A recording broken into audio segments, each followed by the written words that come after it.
Hola, bienvenidos a la sexta sesión de nuestro curso de Economía para la Toma de Decisiones. Hoy vamos a hablar respecto a la discriminación de precios.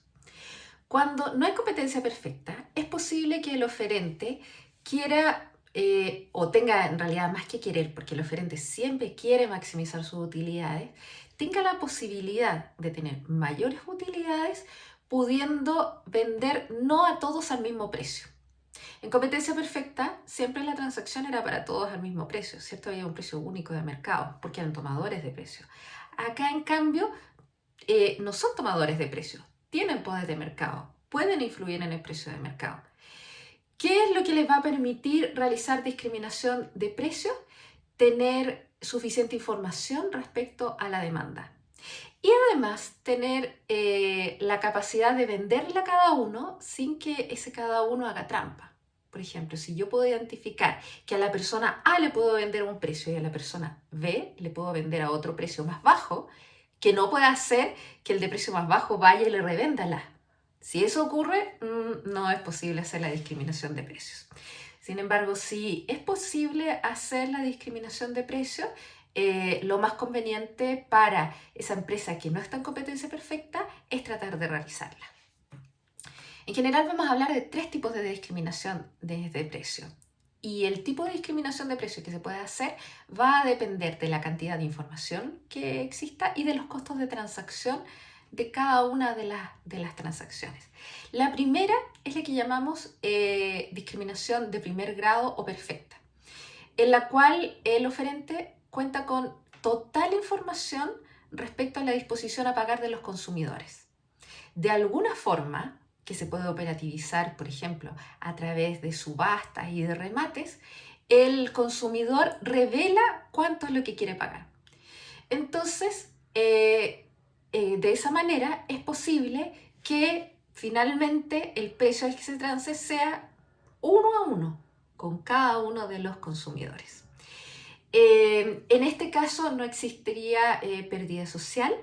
El oferente se queda con todo el excedente del consumidor y para que sea factible debe ocurrir que los montos que están involucrados en la transacción sean, por concepto de precio del bien, altos respecto a todo el costo que tiene el conseguir la información, el hacer esta transacción y todo. Entonces, normalmente con bienes que tienen muy poco peso en el presupuesto de los consumidores, no se va a dar una situación así. Ni tampoco bienes en los cuales se venda mucho a costos, que tengan costos bajos, precios bajos, por lo tanto, y entonces se vende de manera masiva. Ahí tampoco es conveniente realizar tratar de hacer una discriminación de este tipo, porque va a ser muy costoso conseguir la información una a una de cada uno, todos y cada uno de los agentes.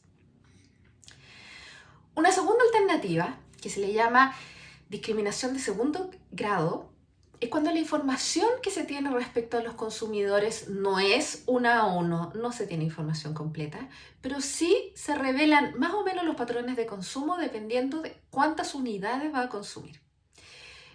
Alguien que necesita consumir muchas unidades de un bien, por ejemplo, alguien que tiene niños, tiene quintillizos, por ejemplo, necesita muchísimos más pañales sanitarios que lo que necesita alguien que tiene solo un hijo. Por lo tanto, si es que necesita tantos, va a estar dispuesto a invertir mucho más tiempo en buscar si es que hay algún precio más barato, esperar por una oferta y todo eso. Esa información entonces, cuando le llegue al vendedor a comprar a ese nivel de cantidad, ya va a saber cuál es la conducta. Mientras que alguien que en realidad necesita poco, no va a estar dispuesto a invertir gran cantidad de tiempo y recursos en buscar precios mucho más bajos. Entonces, al revelar uno cuántos son más o menos el orden de magnitud de las cantidades que queremos consumir, vamos a estar revelando nuestra disposición a pagar. Y de acuerdo a eso, puede el oferente hacernos una oferta de precios diferente. La tercera tercera forma, muy común por cierto, es la que tiene que ver con que distintas características de los consumidores hacen que, características observables, por cierto, hacen que tengan disposiciones a pagar distintas. En la anterior ustedes dirán, pero es que hay una característica distinta entre los que tienen un hijo y los que tienen 5 hijos, que es el que 5 hijos quintillizos. Los quintillizos necesitan muchísimos pañales. Sin embargo, es factible que sea tan observable cuántos hijos tiene la persona o llega simplemente el padre o madre a comprar y lo que uno observa es cuántos paquetes de pañales está sacando en el carrito. Es eso lo que uno observa. En general no va a llegar la persona a decir, hola, yo soy padre de quintillizos. ¿Ya? Sin embargo, hay otras cosas que son muy difíciles de ocultar y que son observables, por lo tanto.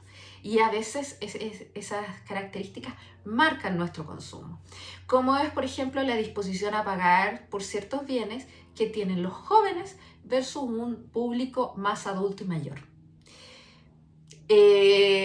La edad es relativamente observable, ya sea por la apariencia como por pedirla directamente a través de una identificación. Y si hay una diferencia entre las distintas demandas, entonces el oferente puede ir y ofrecer precios distintos a cada una de esas demandas. Entonces lo que hace es optimizar en forma individual para adultos, individual para jóvenes.